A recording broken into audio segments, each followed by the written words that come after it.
Hey everybody, welcome to another edition of Ghostly Stories, brought to you by Half Past Dead Paranormal Radio. I am your host, Roger Belt, and my co-host is Mr. William Wallace. And yeah, okay. Anywho, we're bringing a personal story of a friend of mine for tonight's story. It's about her dad, and I think it's an awesome story. And without any further ado, I'm going to get into this thing, and I'll be off screen while I read the story. Mr. William there will be on with y'all, and when the story's done, I'll be back, and we'll talk about all this. So bear with me just a moment.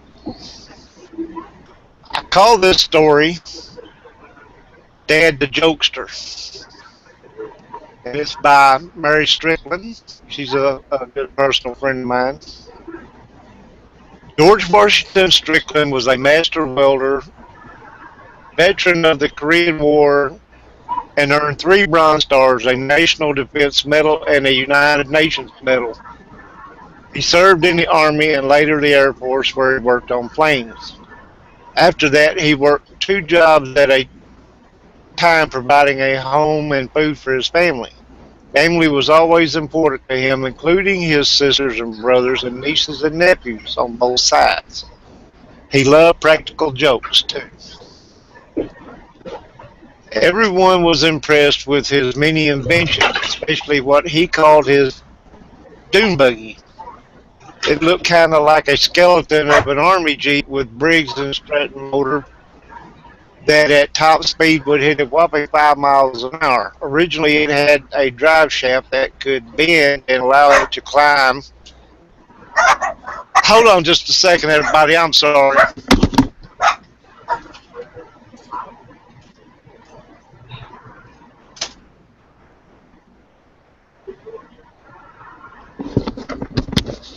Sorry about that interruption, y'all. It freaked us kids out when a few years later we saw what was called the moon buggy doing the same thing. In later years, Dad added a snow blade to the front end and plowed the alley behind us and streets around the village where we lived, because he would say that's the right thing to do. Kid, help your neighbors. He always kept busy and was still working at 79. His last job was a warehouse for a major retail chain.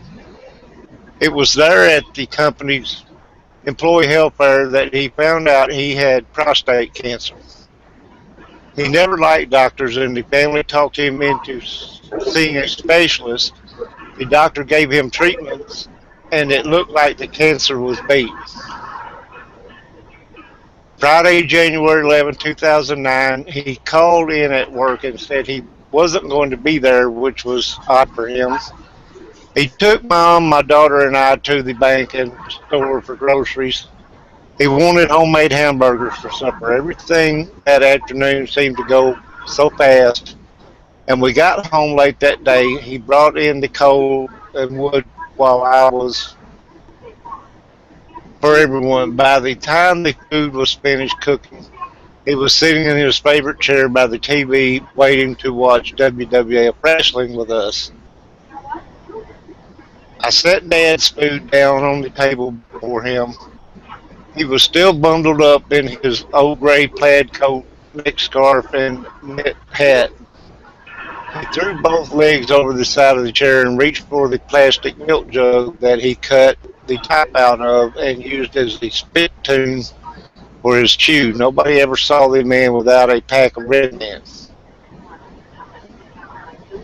Mom, my daughter, and I were yelling at the wrestlers when all of a sudden Dad threw his arm straight up toward the ceiling, and an ungodly deep sound came out of him. We thought he was imitating one of the guys on TV. Then his head hung over his right shoulder with his mouth gaping open. My daughter screamed, "Grandpa, what's wrong?" No answer. I jumped up and went over to him and shook his shoulder to get his attention. Nothing. I checked the pulse in his neck and could still hear him breathing. His eyes were wide open, and I will never forget not seeing pupils, but what appeared to be a flame from a candle that flickered a couple of times. He smiled, and then the flicker went out. I held his head up in my hands. My daughter called for the ambulance. It seemed like it was 1,000 miles away. Each second felt frozen in time. I kept his airway open and stood beside the chair, propping his head slightly tilted back. He had a dry trickle of chewing tobacco down one corner of his mouth, and I tried to sweep my thumb across it to wipe it off. Sirens were off in the distance, and the nearer they came, my heart wanted to leap out of my chest. Finally, the door flew open, and an EMT slid Dad out of his chair and onto the floor. Dad's steel-toed boots fell off his feet and knocked the spittoon over. The EMT crew injected Dad with drugs to try to get his heart going and also tried CPR. They picked him up and slapped him down hard on the backboard of the gurney, and Mom climbed into the ambulance with them. The family arrived at the hospital, and the EMT crew was in the hallway with their heads down. I knew that Dad was gone. Everyone cried but me because I had seen that little light flicker that nobody else did. The chaplain walked us back to where he was, and Mom was sitting there rubbing Dad's hand. Wasn't Dad, it was an empty shell now. I walked out and called other family members to inform them. My sister drove my mom, my daughter, and I home. It was close to 2 a.m., dark and bitter cold. We had forgot to turn on the porch light in our rush to get to the hospital. My daughter almost tripped on something while trying to open the screen door. It was Dad's steel-toed workman with the toe pointing toward the door. The next afternoon, a male cousin called freaking out. Marianne, Uncle George came to me early this morning and told me to tell you to bury him with his book because he wasn't finished reading it. I asked him what book it was, and the cousin said, it's beside the chair. He said it was a cowboy book. I walked over to the chair with the phone still in my hand, and sure enough, there was a paperback cowboy book with a bookmark in it. At the funeral, we decided to put some of Dad's favorite things with him in the casket. The lining of the lid was an American flag. We placed his book and glasses inside. His welder's had a jar of peanut butter, and I bought a lottery ticket and slipped it into the pocket of his dress suit jacket pocket. The next few days after the funeral were interesting, to say the least. My daughter and I brought in the coal and wood. I asked her to shut the door behind us. The snow was knee-deep, and the temperature was well below zero. That night I slept on the couch to keep the wood coal stove burning. I was in a light sleep when I felt something standing by me. I ignored it, then I heard a loud voice yell, "Kid, I told you to keep that back door locked." I jumped up and went into the kitchen. An icy blast of cold air was coming from the hallway. Sure enough, the screen door was unlatched, and the wind was slamming it up against the house, and the main door was wide open. Not long after that, other relatives started calling to say they saw Uncle George. I asked them to describe what he was wearing, and they all gave the same answer: a new red plaid flannel shirt and a new pair of blue jeans. That was the clothes we bought Dad for Christmas, and what he was wearing the night he passed. I haven't heard about any visits since then, but I'm sure Dad's last and perhaps best practical joke will eventually be discovered. His favorite thing was to put the Superman S on everything. He retired from a company that had contracts with the government, and somewhere floating around in space is an S the old master welder signed on their equipment. Now that was a very, very, how do you describe? Hits close to home, you know what I'm saying? Because it's someone. I remember when my mom passed and everything. I watched her take her last breath. That was the hardest thing I ever did in my life. And to be what seems like as calm as Mary was, but he had gave her, I guess, a sign, that hey, it's okay. The twinkle, the candle, the flicker. It's like saying, yeah, it's okay. Don't worry, I'm gonna be okay. That has to be. And Mary, I know you're over there in the chat room listening and everything, and to have, my grandfather was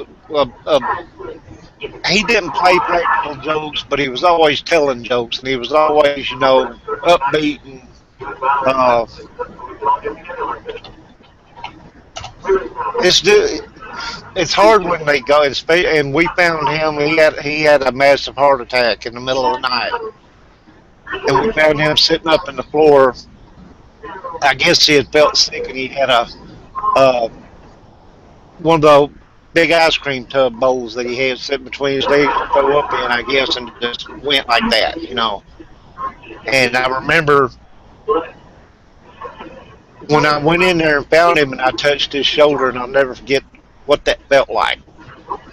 There's no other feeling on earth than that clammy, cold feeling of the dead. I'm telling you, there's just nothing else like it. But this is it's so upbeat, I mean, I could imagine that this man was probably a barrel of laughs to be around when he was alive, I mean, just always joking and carrying on and stuff like that.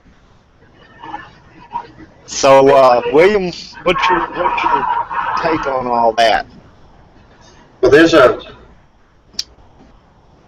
there are two ways to touch a dead body. If it's somebody you knew and you loved, then it's completely different than handling the body of a dead stranger.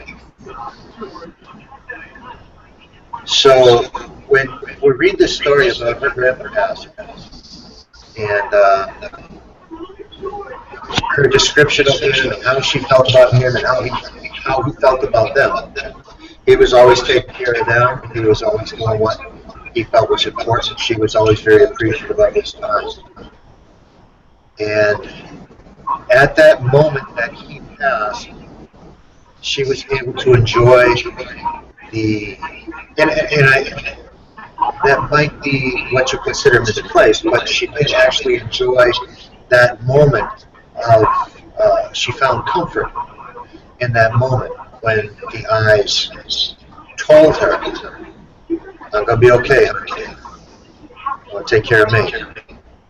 And then didn't he come back and say, hey, who left the door open? Right. So he's still taking care of her. And there's so much comfort in that. I mean, the people in the family calling up, Uncle George was doing this, Uncle George was doing that. There's no real way you can feel sorrow when you know you have so many people validating that Uncle George isn't dead. Uncle George has changed. But he didn't change all the way because he's still bugging the family. He's still playing practical jokes. He's still tripping up his granddaughter with the steel-toed shoe at the door, which was on the floor in the living room, if you remember the story. Exactly.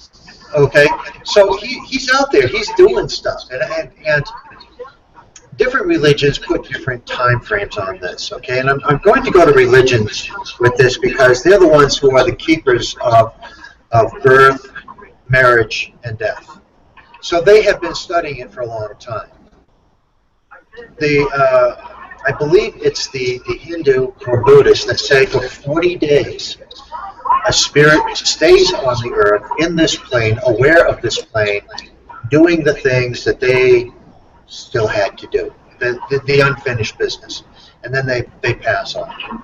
Now, this woman who wrote this story, it seems like if over time, George, Uncle George, or Grandpa, he finished up what he had to do. He let everybody know that he was okay. He was a Right. person who always looked to his family as an extension of himself, and that's why I feel, okay, not even knowing him, but why she chose the words she chose when she described him.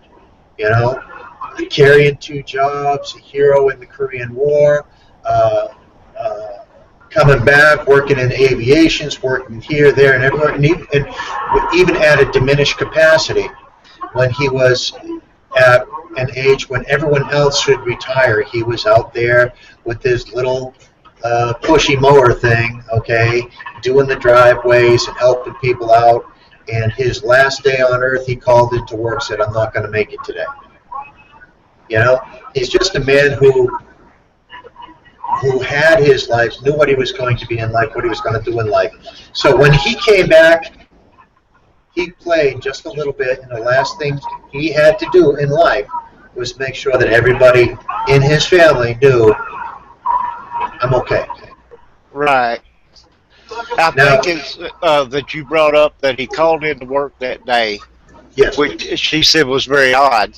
right, And he went to the bank and he took them to the grocery store. And he got groceries and everything like that. So right, it's kind of like, maybe he knew you know, something was up and that he wanted to make sure they had food in the house and, everything was all good. right, So, he was still taking care of them even though he knew something was going on.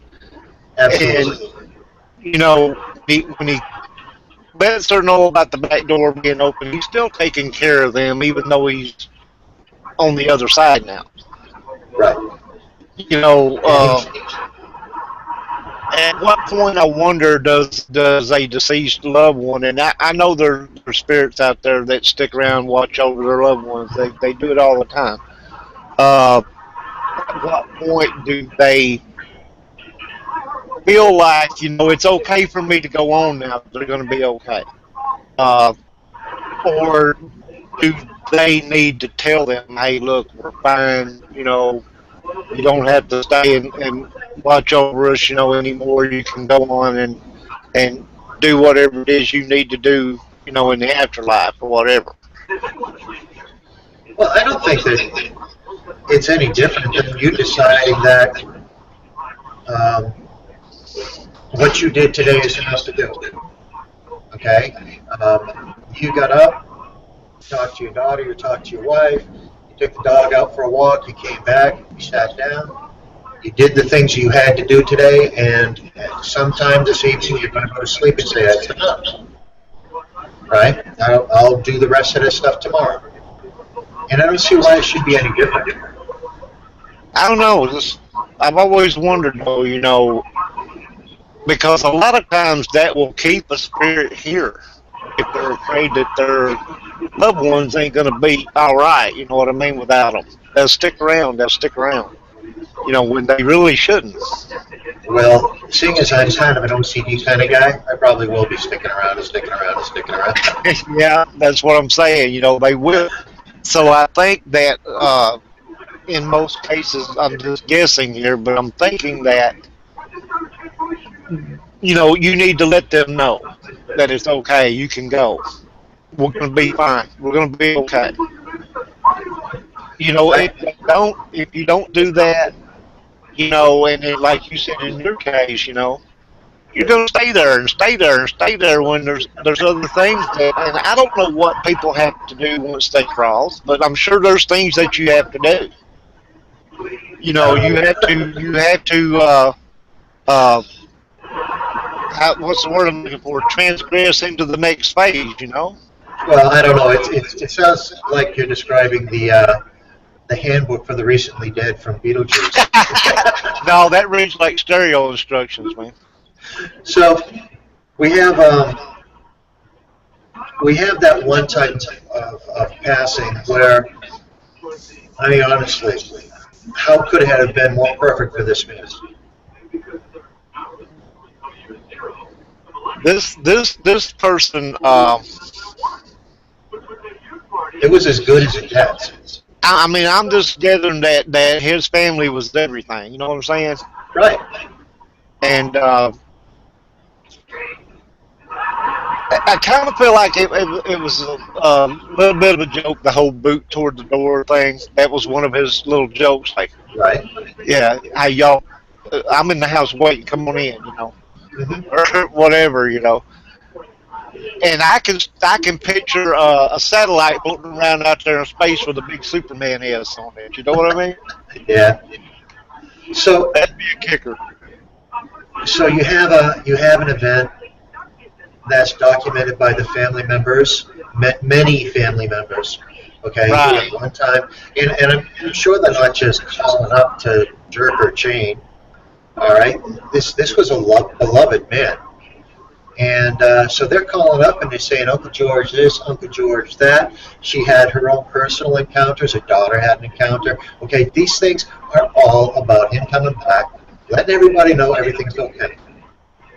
I had a friend talk to me one time. His name is Joe Paranormal. It's a nickname he uses. And he said that we're here, and as we are right now, think of us as caterpillars. And then we die, we go into the chrysalis. That's that brown cocoon. And then we change and we become the butterfly and we go off and do another thing. Right. And our medium has changed. The caterpillar is ground bound, it's tied to the earth. Okay? But after you go through that period of change, you fly. So this is speaking back to what you were saying before when you said, when do you know it's time to go? When do you just to make that decision? Maybe it's when your wings dry out and the wind calls you. That's interesting. So, and this man, I'll tell you, he said it a lot better than I did. I'm just paraphrasing what he said. But he said it, and I just stopped. And it took my breath away, the simplicity, and yet how completely total that theory of alteration, the metamorphosis, between us sitting here in the living room talking on a computer to all the things that are the possibilities of the change. There are people who will pass over and they see hell. There are people who pass over and they see this marvelous, incredibly colored, wonderful world. There are people who pass over and see a white light and that's it. I got a feeling that George, he saw a world that was beautifully colored, waited for his wings to dry, made sure everyone knew he was okay, and now he flies. Come back and check on him once in a while? Sure. Why not? Well, and from everything that I understand, they can come back once they're crossed if they want. Uh, I have no doubt about that.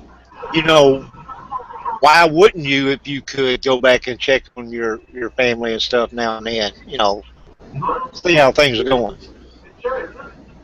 And if things are going bad, kind of give them a little nudge. Get it Well, together here. well, close the door. It's damn freezing in the house. Now, see, I believe that, and don't ask me why, it's just something that I felt for a while. Um, what Georgia is now is what we're going to become permanently in the future. Instead of having this physical body that we have now, we're going to just be pure energy. And this just came to me one day, and I'm thinking, and I remember watching the episode of Star Trek, the original Star Trek. They had a episode that was about uh, a planet where the race of beings had became energy, And I'm thinking, Gene Roddenberry was a genius, and he don't know how close to right he was, because I think that's what's going to eventually happen. Right. Um, we're not going to be in this physical body that you can beat up and bash and shoot and kill. And we're just going to be pure energy form, and most likely, um, like one mass energy. You know what I mean? One with many parts, like one collective source. Consciousness. Yeah, yeah, yeah, but with many factions. You know what I'm saying? Well, you have that story that you told, you read, and the spirit was happy when he passed. He's happy when he came back, and he went and visited everybody in his family, and very likely is still from time to time stopping in to see them, check on them, and as you said, hey, close the door, take care of business here.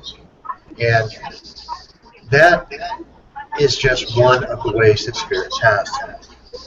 The very first encounter I ever had with the paranormal that I can relate to this field is I was 3 years old. I was living in an apartment building on the second floor of an apartment building, and I lived in an my bedroom was really a big walk-in mudroom that was just on the outside of the front door. I am an old guy, it's kind of simpler time.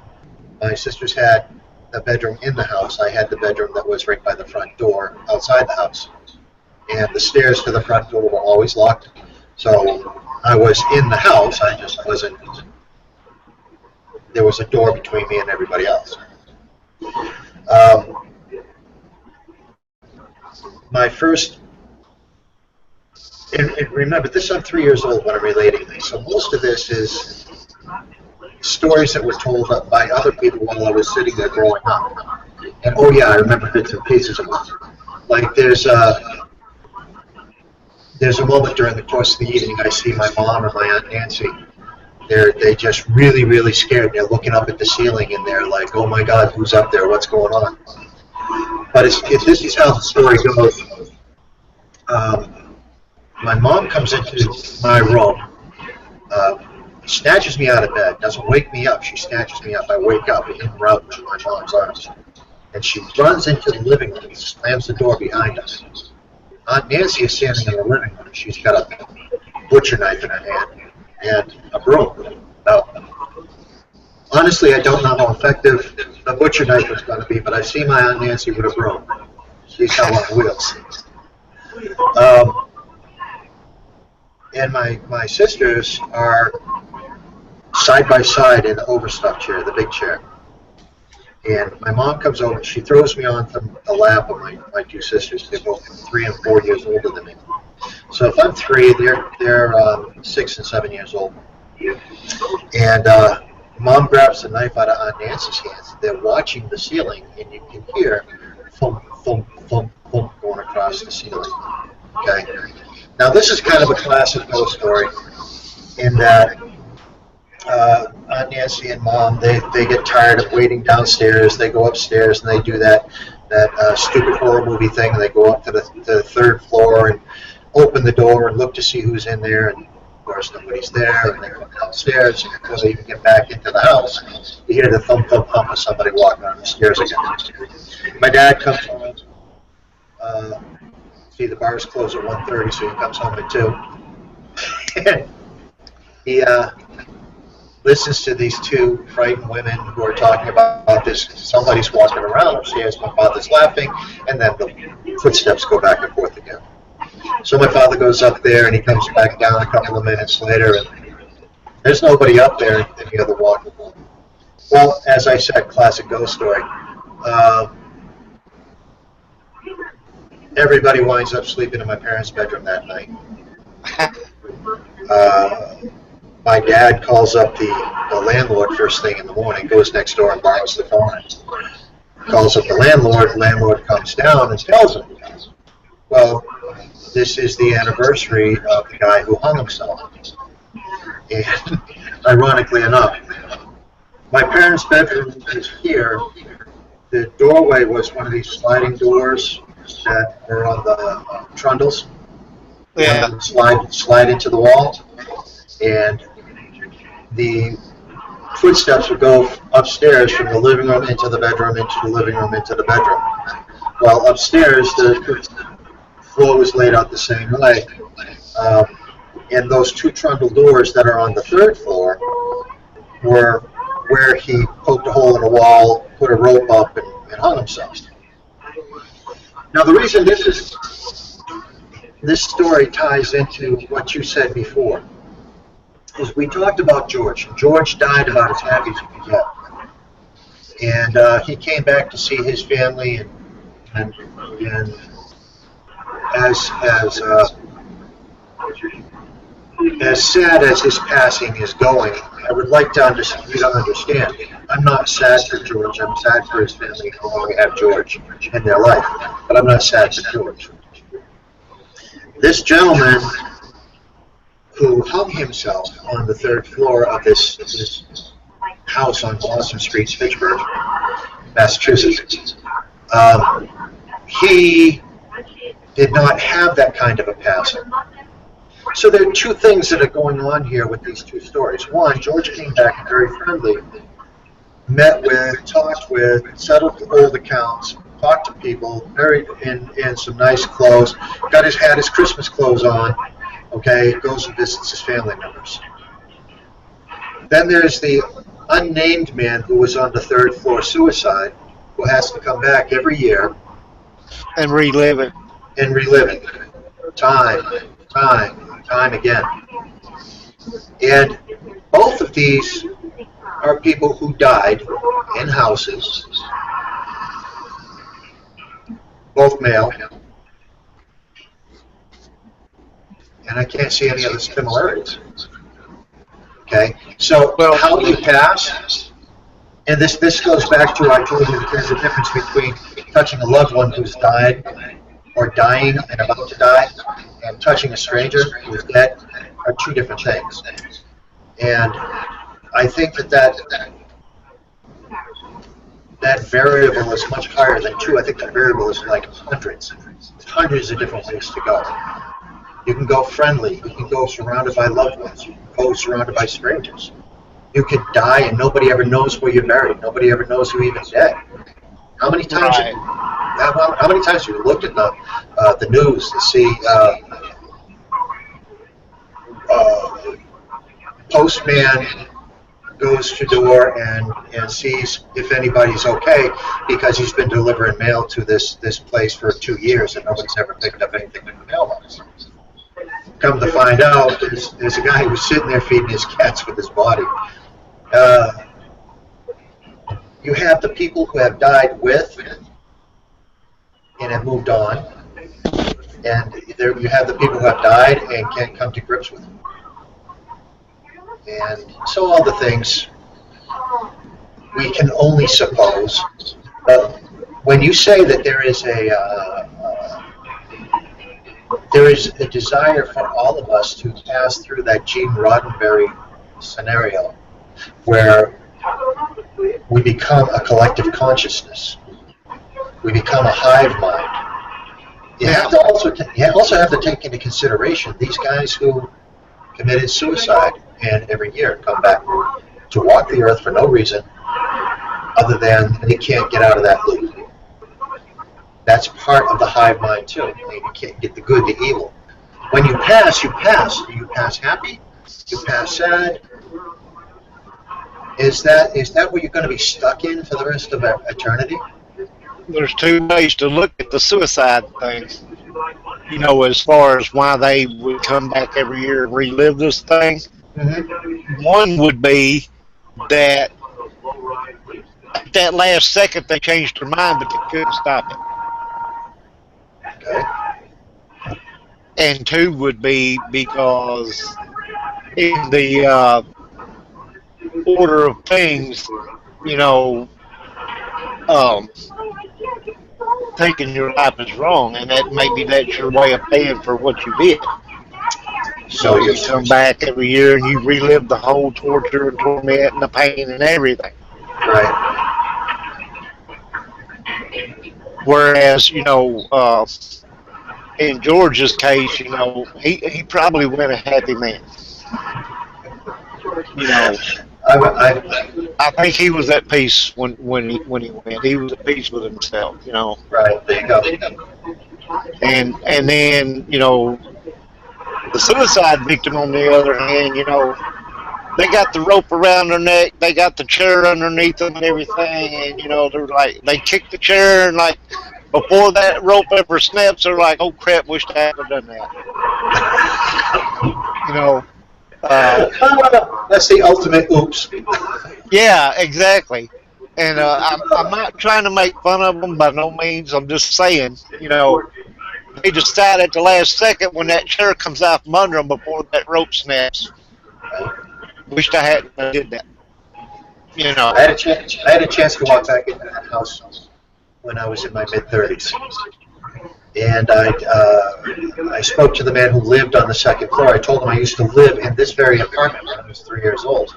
And I brought him out into that little mudroom closet that was out by the thing. I said, this used to be where I slept. I had a crib mattress up against this way against the wall. And this is where I had a basket with my clothes. I had baskets clean, basket dirty.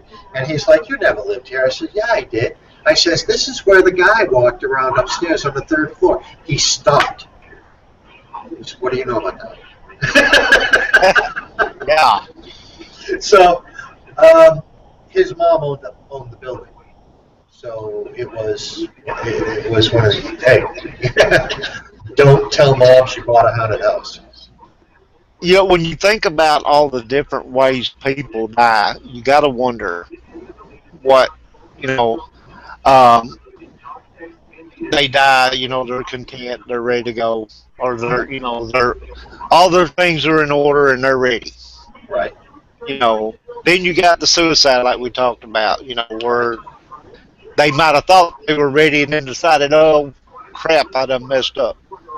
And then you've got the accident victims who get snuffed out like, a flame on a candle. And then you have the ones who die like my grandfather, like a massive heart attack or something like that. Right. So many ways to go and so many questions about, what that spirit and I'm sure that they think about things like we do, maybe not the same way, but I'm sure that they do. Like, wow, what do I do with myself now? You know, and of course they say that the tragic death victims a lot of times will relive that incident every year, also on the date of their passing.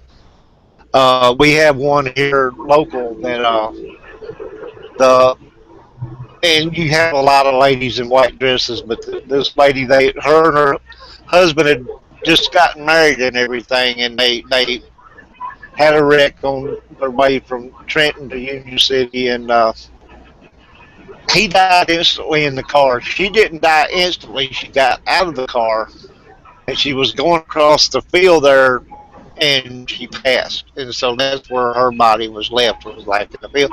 And people say that they see her, walking across that field lots of times. Right. So,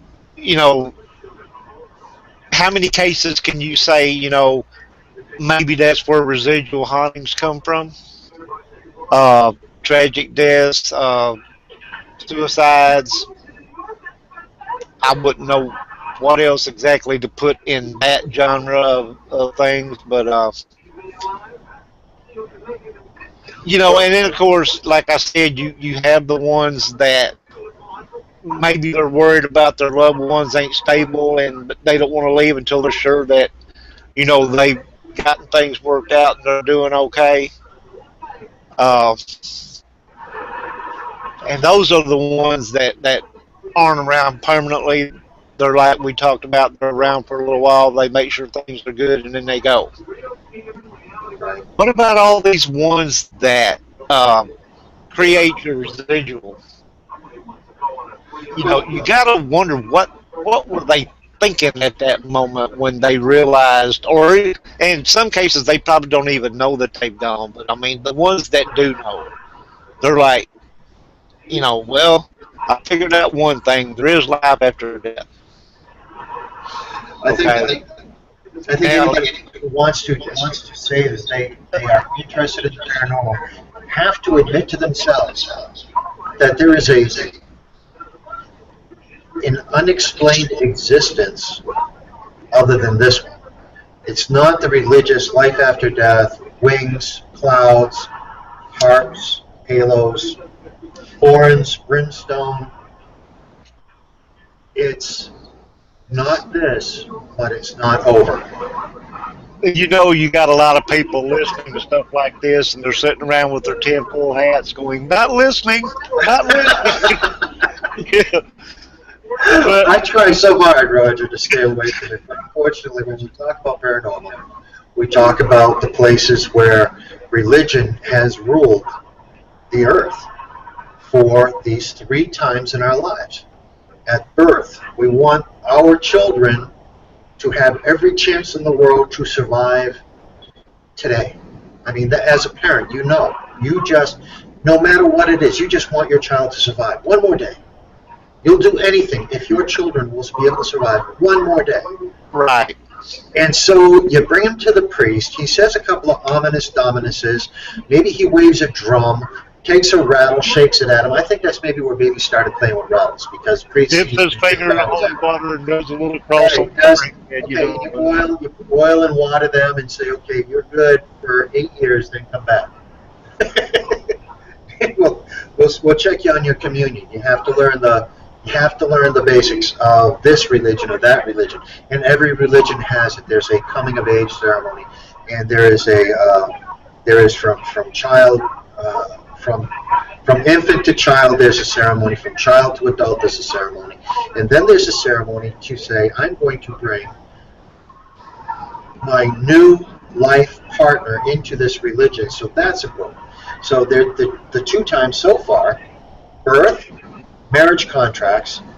Okay, God's going to bless it. God's going to make it stick, and so on and so forth. God's going to punish you if you do wrong. God's going to praise you if you do right. And then there's the third part, death. And we have developed these vocabularies about death that we fall into using in the paranormal because that's the only thing we have that we can describe it. If I find an angry entity that is willing to cause damage, capable and willing to cause damage, what's the first thing that pops into your mind with your religious training? Demon. right. Okay. Demon is a religious connotation, but as soon as you say demon, people have that snap. Okay, I know what you're talking about. See, the difference is, I believe that there are dark entities, Right? but I don't uh, account them to any religion. Okay, Right. there's things on the other side of the veil that we don't understand and probably never will. Till you get over there, and then you may not understand. Uh, I'm just saying, I think that there's entities on the other side of that veil that can get over here, Mm-hmm. and they are dark and they are evil, and And they I are don't, good and they are fine. I don't, like I said, I don't necessarily say they're demons as that word is mean. Like with religion and stuff, they're just um, Mother Earth is a spirit to me. Everything has an energy. Everything. Mm-hmm. And blade of grass, a tree, a rock, the earth itself. Right. Uh, but there are things that, and for all I know, they could come up from the earth somewhere. But I'm not saying they're a demon. Right. I'm just saying that they're entities that are not like us. They are not nice, and you can be looking at a bad day if you meet one. or you could Well, have a great day.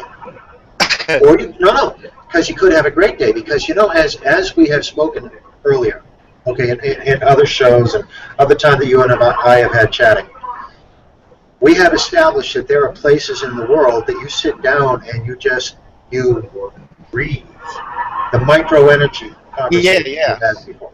Now, who's to say that's not a good entity? Who's to say that at that particular moment, somebody in your past, your mom, your dad, your grandpa, all right, is not with you at that moment and says, just a minute, Roger, sit down, smell the roses, enjoy this. right. Listen to your own heartbeat. And you were given a gift, and you know that it was a gift. You've told me you have experienced this as a moment that was a gift. And it has stayed with you. You've had this happen to you several times.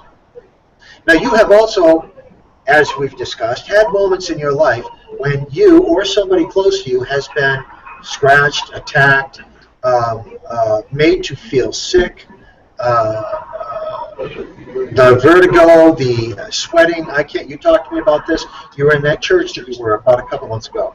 Something happened to you or one of your teammates, and they just got really ill, and they had to leave the area. Do you remember that? Do you remember talking about those things?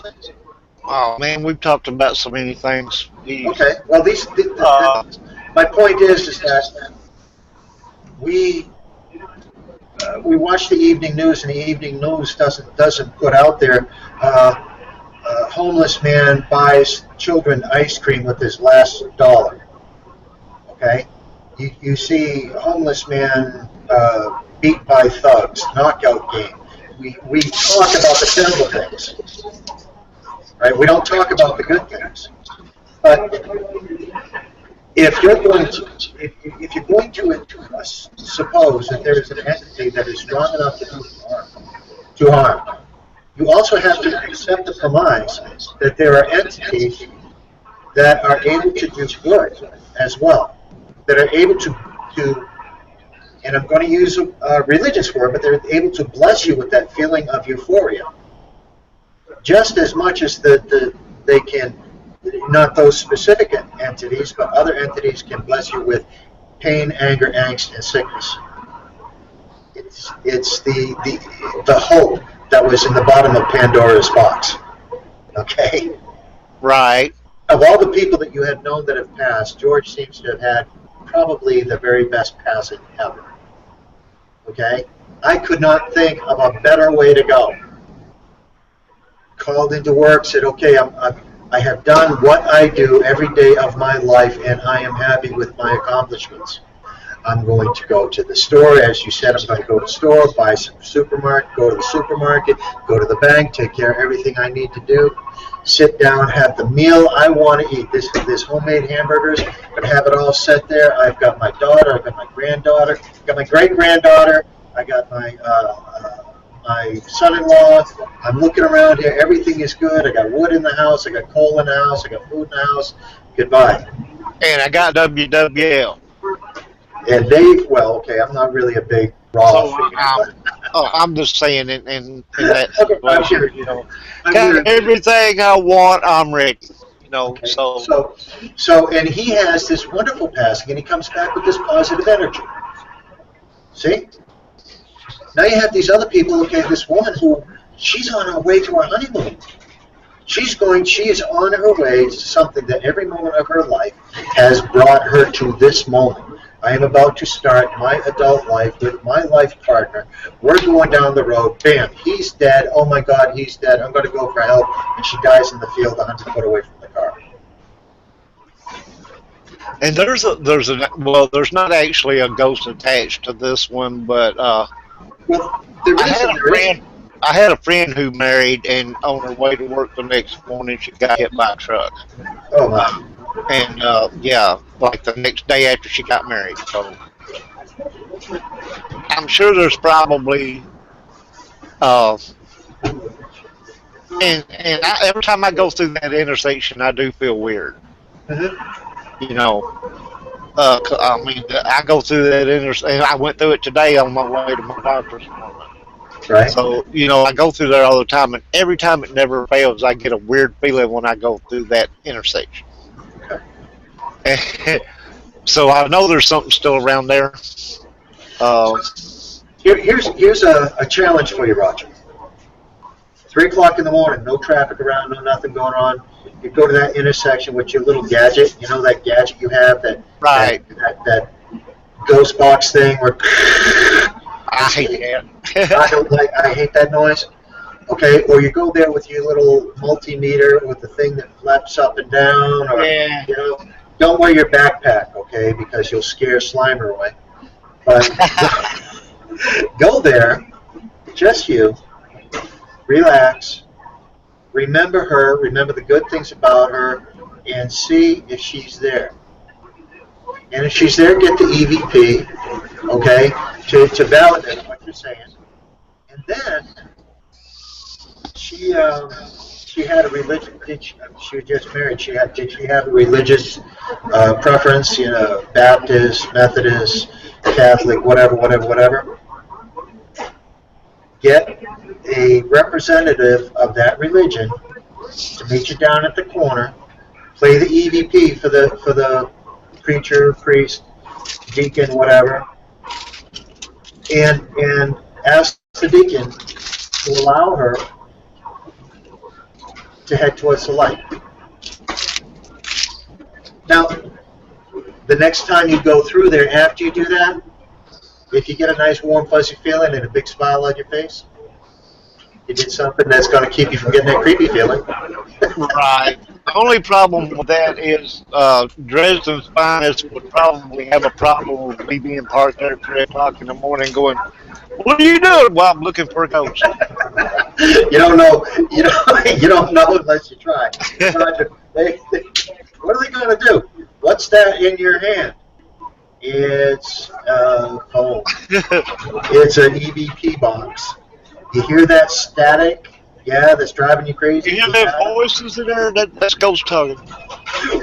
Oh, bring them. Tell them, hey, listen, put your speaker on to no channel, and let's see if we can get some feedback going between my ghost box and your police box, and see if we can get some EVP stuff. You would be very popular downtown, Roger. Oh yeah. And when they come, while they hold me there, and the guys in the white coats come. Hey, you get a free ride, you get a cruise around, get breakfast, right? Get a free breakfast, tell them waffles, and chicken. Yeah, right. Hey, that reminds me of when I was a kid. Me and one of my friends decided we were going to hitchhike to Chicago. That's And ambitious. I was 13. He was probably about 11. Why were you going to Chicago, Roger? I don't know. Anyways, we got caught in Franklin, Kentucky, Frankfort, Kentucky, somewhere over there. Frankfurt. Okay. Anyway, I remember the sheriff coming in there saying, "You boys hit it off lucky tonight. We always bring our Tennessee people fried chicken and stuff for supper." Then when they showed up with that bologna sandwich and a glass of water, you're like, "Where the hell's the fried chicken, dude?" And he just laughed and laughed, and I laughed with him. Right. Yeah, life ain't fair. Bet I did. But I won't never forget that. Well, Roger, it's 8 o'clock. I always enjoy our time when we can sit and chat. I'm afraid, unfortunately, we're not going to be able to ramble on until 11 o'clock like we did last time. Yeah. So if you don't mind, I'm going to take a sign off. Thank you very much, Roger, for having me. This is probably the easiest radio show anyone could ever do. It's just so good. I hope that people begin to call in to interact with us so that we can get some ghostly stories. All of our stories about people who have paranormal encounters, not necessarily that get scared and have to go change their underwear. Right. So this is just a place where there's no judgment, right, wrong. If you believe it to be true, then please share it with us so that we can have a great day. All you people over there in the chat room, we love you. Appreciate you coming. Couldn't do a show without you. You know, you guys make everything. Uh, Thanks a lot, Mary Strickland, for the story. That was so awesome. I mean, that was really a touching story. And thank you, Mary, for sharing that with us, because that is one of those stories that makes a difference in the paranormal world. Thank you. Uh, Friday, Cheryl Lynn Carter and myself, and William, if he shows up, I have a story. It's one of those toe curling stories. You know what I mean? Uh, You sure do like those scary ones. the end of this story has a twist to it. You'll love it. Uh, but yeah, it's going to be really good, and everybody's going to want to be there. Hint, hint, hint. Thanks a lot, everybody, for coming. We'll see you all next week or this Friday at 7 o'clock Friday, 7 p.m. Central Standard Time. Like 6 p.m. Okay, we'll see you guys this Friday. I keep wanting to say next week. See you Friday. That's not